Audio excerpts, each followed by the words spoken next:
Imagine, if you can, that you were living the American dream. Imagine it. Close your eyes if you have to. Now stop. What do you see? What does the American dream mean to you? The American dream is a phrase referring to a purported national ethos of the United States that every person has the freedom and opportunity to succeed and attain a better life. With that being said, I would like to share with you a story regarding our president, our 45th and 47th president, to be exact, Donald J. Trump. As reported in North of 60, the mining newspaper for Alaska and Canada's North. Frederick Trump and the American Dream. December 6, 2024. A.J. Rohn, Mining News. Arctic Restaurant and Hotel.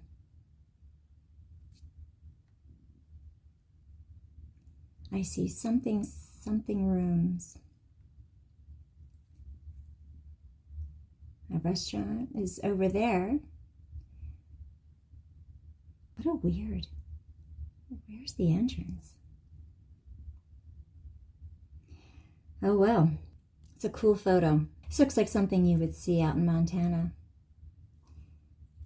From humble immigrant to business titan, Frederick forged the Trump family legacy amidst the chaos of the legendary Klondike Gold Rush. And a lot of that chaos, you'll see who was creating it by the time I'm done reading this story.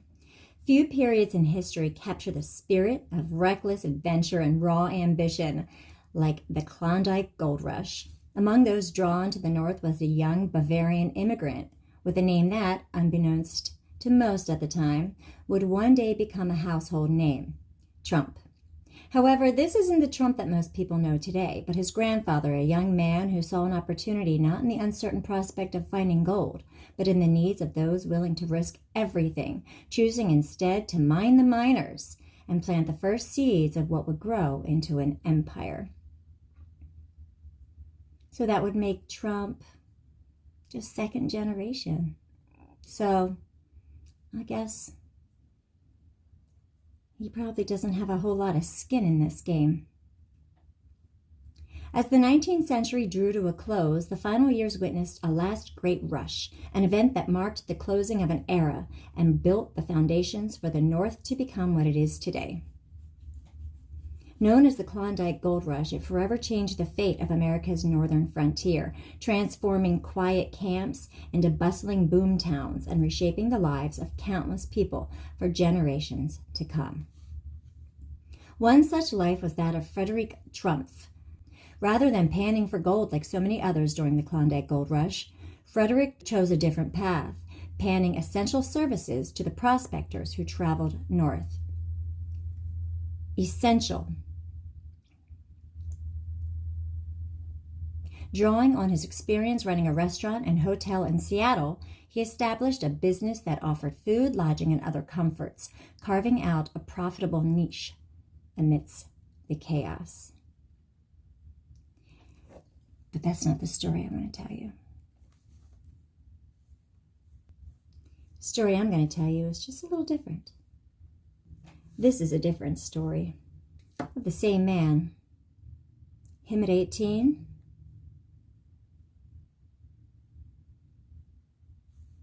I can see our president's son a little bit in this picture.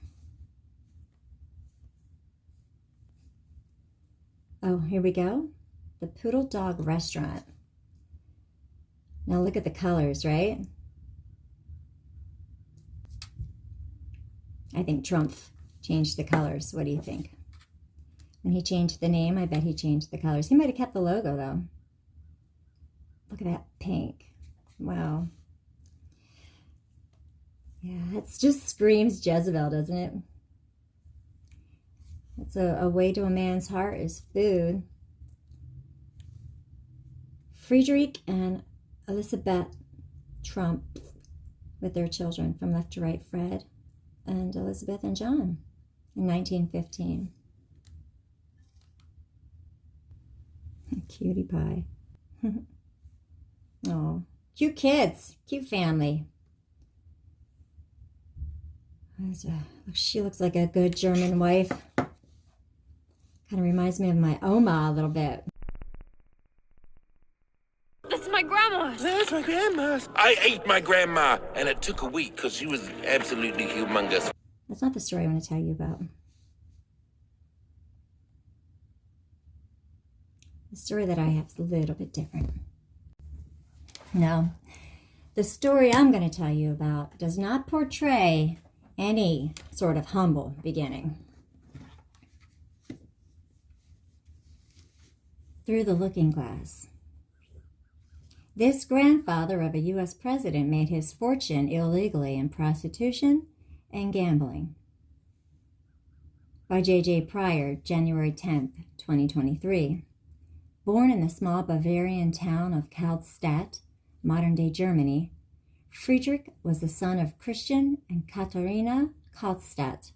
At the time, was a land known for viticulture, the caring for and harvesting of grapes destined for vineyards. But caring for grapes isn't as blissful as the end product tastes. It's long hours, hard work, and grueling backaches if you do it for too long. And our little Bavarian friend was unfortunately quite sickly and weak in his younger years. His mother even refused to let him work the fields alongside the rest of the family. Instead, she chose to have him train as a barber's apprentice in a nearby city. Rewind about 15 years before this hairy adventure, and Bavaria had become enveloped by the newfound German Empire. And this empire wasn't exactly famous for being peaceful, as I'm sure you know. The country also required mandatory military conscription from all of its loyal 18-year-old male subjects for many years. And our young 16-year-old barber's apprentice wasn't very loyal at all. America bound. Young Friedrich was terrified of joining the army. 3 years of brutal discipline imposed on any young man by the Prussian armed forces was enough to turn over anyone's insides, especially if you were a sickly disposition. So Fred fled in the middle of the night, leaving nothing but a note and abandoning his family. I agreed with my mother that I should go to America, Friedrich told a friend later in life. He made his way slowly to the West, a land of opportunity and an escape from the politics of Europe, at least at the time. Abandoning your civic duties was dealt with a bit differently back then, though.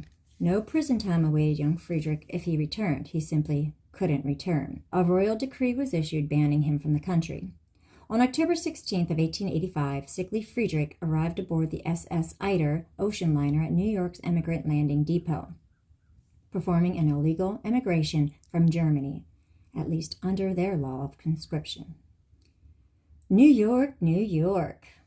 He settled in quickly. He moved in with his older sister who had moved to New York a few years earlier. By luck, he met a fellow German barber who needed help on the very first day. He ended up assisting that man for the next 6 years.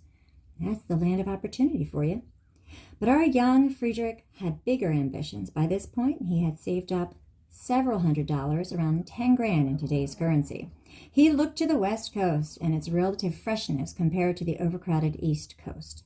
Specifically, he wanted to move to Seattle, a city that was only 40 years old by then and in the brand new state of Washington. Eager to set his mark on the world, Friedrich moved there and purchased a struggling business called the Poodle Dog. The restaurant was smack dab in the middle of the infamous Pioneer Square, an incubator of gambling dens, saloons, seedy hotels, and brothels. The restaurant itself was pretty plain. Friedrich immediately renamed it the Dairy Restaurant and sold food, liquor, and rooms for ladies. Rooms for ladies in 1891 speak meant hookers. Christians call them whores. Golden Eyes. In 1894, Friedrich sold off his dairy restaurant and moved to an exciting little town by the name of Monte Cristo, also in Washington. Gold was recently discovered in them there hills, and Fred wanted his little hands on some of it. And so our enterprising young German friend now embarked on his second illegal action after prostitution. He wanted to buy a strip of land near the train station in Monte Cristo. If it truly was about to be booming, as the rumors were saying, surely all of the new gold diggers would need a place to stay and maybe some rooms for ladies, too. But he couldn't afford the land. However, he found out he could file a gold placer claim, at least to reserve the plot. Back then, a simple gold placer claim was cheap and allowed an individual to rights to the minerals below the ground. It didn't, however, allow a person to build a hotel or other physical building. But hey, corruption was in full swing back then, and the local officials turned a blind eye. Little Friedrich wasn't even the first claimer of the mineral rights there. He made the second claim on the same plot of land and used some convincing to have the local officials ignore the first claim. Blackmail? Did he use blackmail?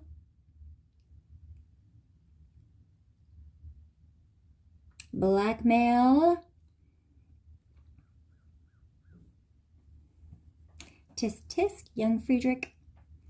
He had enough money to buy some lumber and hire a few hands to build a small hotel. And even though he didn't have the legal authority to build it, the service was in such demand that people continued to ignore his dancing on American legalities. After less than a year, he was able to purchase the full rights to the land. This was despite the rival placer claim owner filing a lawsuit and trying to collect rent. But apparently by this point, the locals appreciated Fred's services so much, they simply chose to ignore the action. They appreciated his illegal services so much that they even elected him as a justice of the peace 2 years later. Little pay-to-play action, Mr. Presidente. But at last, Monte Cristo was full of too much hype, and by 1896, most people had started leaving the town due to a lack of actual gold in der hills. This was no matter for Friedrich. He made his money from the miners, not the gold. To the north! Before withdrawing completely from Monte Cristo, Friedrich had started laying some bets down. He had recently met 2 miners who were just about to travel north to the famous Klondike Gold Rush. The Klondike Gold Rush. Look at those men. God bless them. No, thank you. Men are incredible, aren't they? In exchange for a small piece of their potential winnings and for them to stake claims for Friedrich himself, he fully funded their expedition. At the same time, he opened up a new restaurant back in Seattle, using his Monte Cristo funds to create a booming business there. Friedrich got a taste of the lucrative mining life in Monte Cristo. He realized something most people didn't. While thousands of wannabe rich folk were flocking to mining claims all around North America, Friedrich realized most of them left penniless, or worse. Mining the miners was the real way to earn, and Fred certainly knew this. He sold all of his properties in Monte Cristo, collected a huge amount of supplies, and headed north to the Yukon to go repeat his new business model at a much grander scale. The Klondike. After an arduous journey that would have taken months to complete, Friedrich had befriended a miner named Ernest Levine. In 1898, they opened a small tent restaurant along the extremely dangerous Dead Horse Trail, a part of the White Pass route. As you may have guessed, the path was called Dead Horse Trail because miners abused their animals so much, the trail was littered with corpses of the poor animals. They were left as they lay, often taking extremely long times to decompose in the frigid cold. The main dish at Friedrich's restaurant? Fresh, slaughtered, quick frozen horse. Yummy. Friedrich and his new business partner soon departed the horse restaurant for a nearby town called Bennett in British Columbia, Canada. This town was a key stopover for would-be miners making their way up to the Klondike. At first, they opened a tent restaurant and called it the Arctic. Heavy demand soon led them to create a proper 2-story building that offered lodging, liquor, food, and you guessed it, rooms for ladies. In 1900, the major railroad joining up Whitehorse and Skagway had been completed. Anyone looking to make their fortune in the Yukon now had a much safer way to travel and a mandatory stop in Whitehorse. Always one to follow a trend, Friedrich literally had his two-story hotel uprooted and hauled by boat up to the White Horse. He renamed it the White Horse. How original. They soon likely expanded the size of the building, as they were noted as serving up to 3,000 meals per day. The business now also offered gambling in addition to just rooms for ladies and other features. What are other features? I guess a bar. More money, more problems. Maybe a stable. What are other features? Let it go, let it go. More money, more problems. Business was good. Thousands of customers. Authorities paying a blind eye to all of the ill-gotten gains as long as Fred and his business partner behaved. I wonder if he sold slaves to the miners. I wonder if he was involved in some sort of a slave trade. Because as we know, not all prostitutes are whores. Some of them are trafficked. And they were trafficking kids to be prostitutes back then. From China, they were African, of course, and of course they were Caucasian. Of course. It's all about opportunity, whatever they can get. I don't know, I mean, it's interesting. I'll have to look into it. Okay, focus. Let's read that again. Authorities paying a blind eye to all of the ill-gotten gains as long as Fred and his business partner behaved. This continued for almost 2 years until problems arose, as they always do in these stories. Ernest slowly developed a particularly nasty drinking habit. The local authorities also were growing tired of the ill repute of the city and one day declared prostitution, gambling, and liquor illegal. And it's also interesting to note that Trump has stated that he never drinks. Keep your eye on the ball, right? Well, they had 1 year before the crackdown would be enacted. Friedrich had seen something like this before Monte Cristo. Soon after, he sold his entire share to Ernest and departed the city. Within a year, Ernest was arrested and imprisoned for being a public drunkard. His business was then seized and taken over by the Mounties. The building itself burned down a few years later in the Great White Horse Fire of 1905, completely eradicating any earnings or savings Ernest had made during the entire endeavor.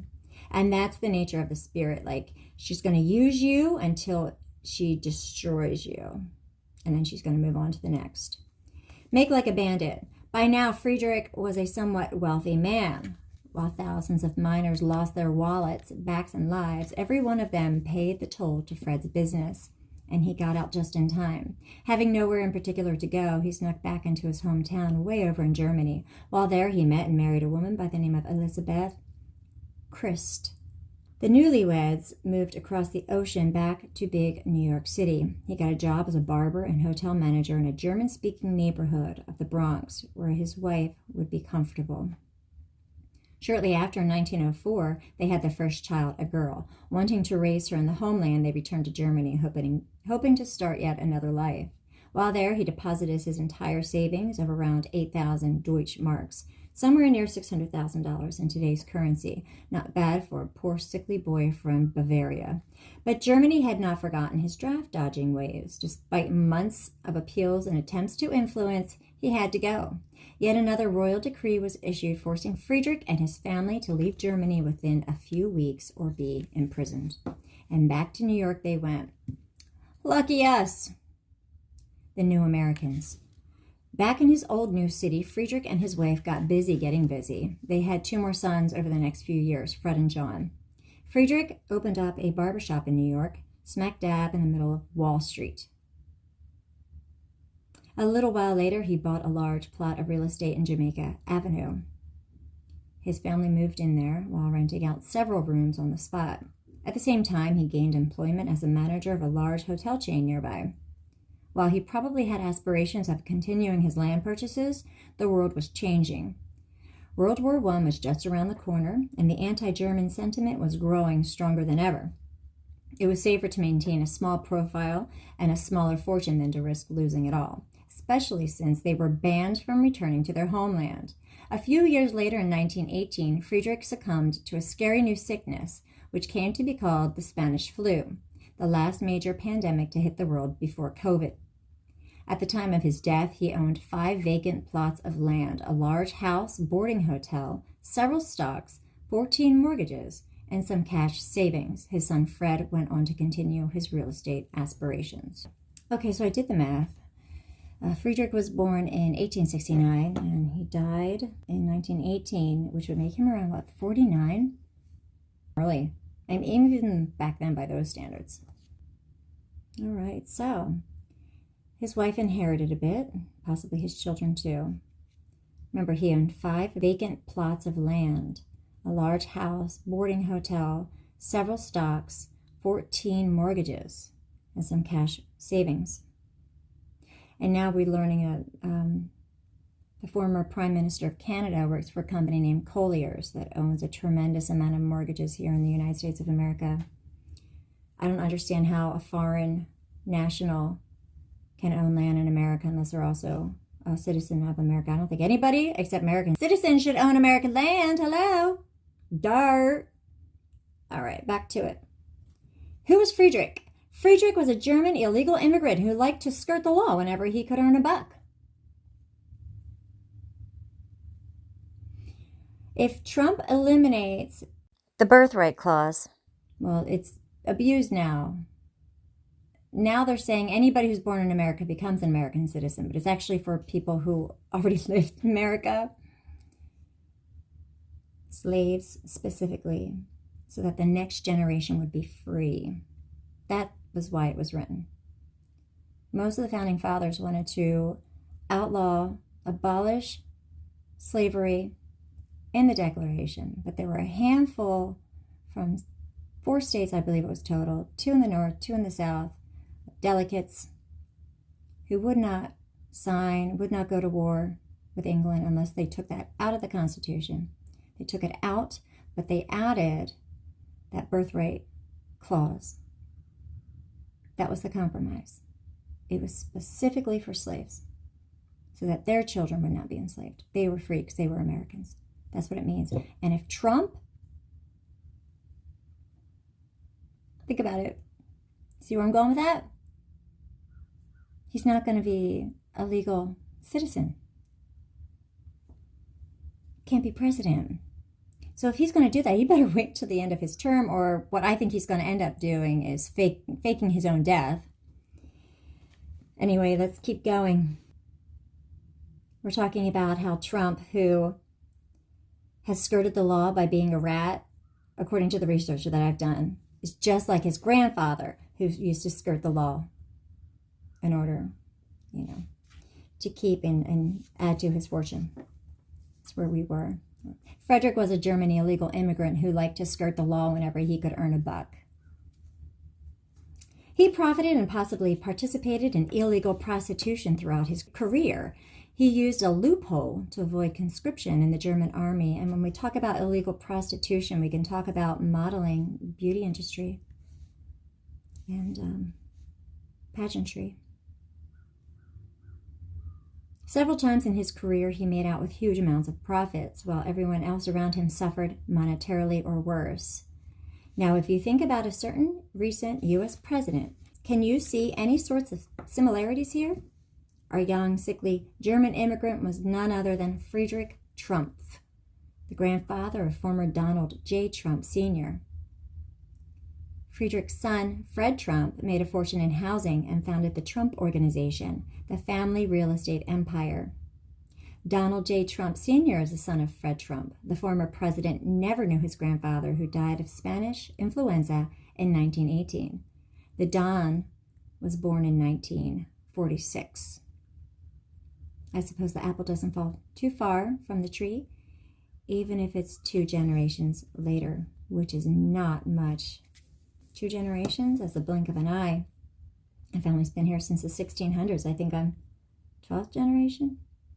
So, you might have a different outlook on laws and behavior and such when every generation of your family going back,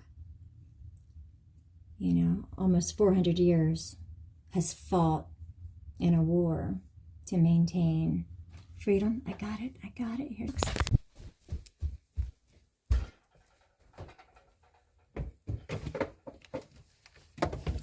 That darn fox. He's here somewhere. There he is. What is it doing? What is it doing? That's what I'm hearing at night. Or I heard the other night. Oh my gosh, he's going right up to their front door. It's like digging like a little squirrel. Has he got nuts buried over there? Oh my God, he does. Oh, he's just gonna eat it like it's no big thing. Oh my gosh, I'm in the worst position possible. I gotta go to the door. Going outside, but he sees me. He knows I'm here.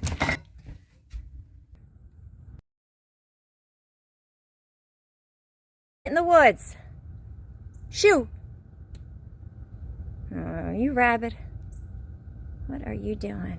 He's definitely not afraid of humans. Hey! What a stinker. He's so cute, though. Now, where's the other one? That's what I want to know. So definitely was more than one. Like, whatever. I think he lives right there in that patch of woods. Oh, finally got that little hellhound on film. Man, I heard this yipping and yelping like coyote sounds pretty much next to my bedroom window the other night. It was so loud.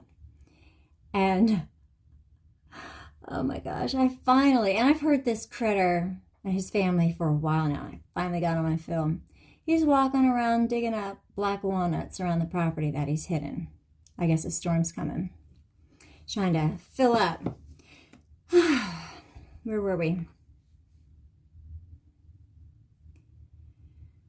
The business now offered gambling in addition to just rooms for ladies and other features. So we talked about the prostitution, possible trafficking of people and children, and the illegal activity, and how he's winning favor with the government and escaping accountability for his crimes. I think we finished. Sweet. Okay.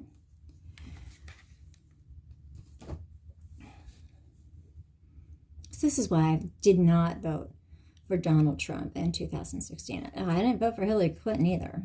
I knew better.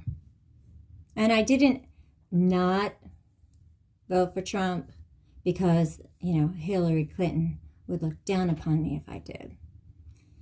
I don't really care what anybody thinks of me. I only care about what God thinks, so that's not why. It was because I did my research. It's not because I was brainwashed or manipulated by all the propaganda out there. It's because I did my research and I discovered that.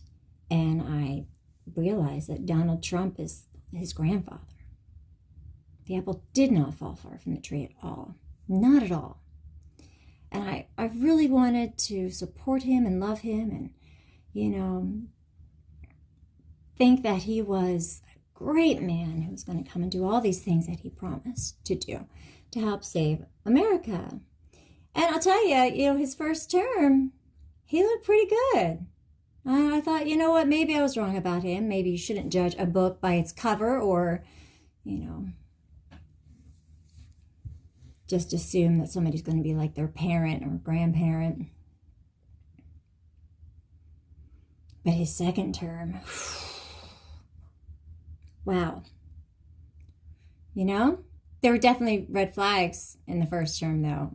As much as I wanted to think he was a man that I could, get behind and support, help lead us into a better, lawful future that was more like our founders intended. But no, sadly not. I think he was a disruptor. I think that he might have some more good intention than, a Hillary Clinton or a Barack Obama. But when it comes down to it, it certainly looks like he just took over the trafficking empire, the weapons deals, and the warmonger mentality. It's a shame. But we're still going to pray for him. It's not too late, and Judgment Day hasn't come yet. So we're just going to keep praying and hoping that he changes his heart. But we need to know exactly who this man is. And I think I may have shed a little bit of light on that today. Let me know what you think.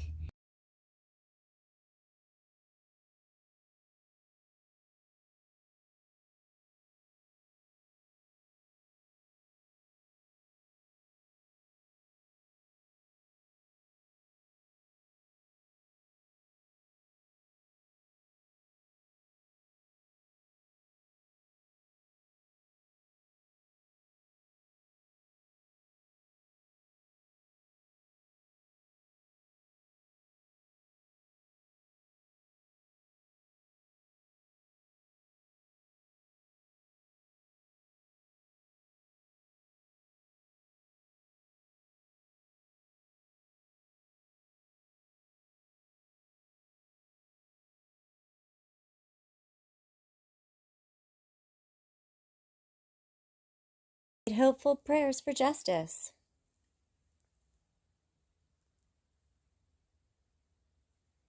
He has shown you, O mortal, what is good, and what does the Lord require of you? To act justly, and to love mercy, and to walk humbly with our God. Micah 6:8. Learn to do right, seek justice, defend the oppressed, take up the cause of the fatherless, plead the case of the widow. Isaiah 1:17. But let justice roll on like a river, righteousness like a never-failing stream. Amos 5:24. Defend the weak and the fatherless, uphold the cause of the poor and the oppressed. Rescue the weak and the needy, deliver them from the hand of the wicked. Psalm 82:3-4. The righteous care about justice for the poor, but the wicked have no such concern. Proverbs 29:7. A short prayer for justice. Heavenly Father, you are a God of justice and righteousness, and we turn to you with hearts burdened by the injustices we see around us. Father God, we ask your intervention in situations where wrongs need to be made right. Bring fairness, truth, and healing where there is brokenness and pain. Help us to trust in your perfect timing and your ultimate plan, even when the wait feels long. Give us strength and courage to act justly, love mercy, and walk humbly with you. Thank you for being a God who cares deeply for the oppressed and defends the vulnerable. We place our trust in you, knowing that your justice will prevail. In Jesus' name we pray. Amen.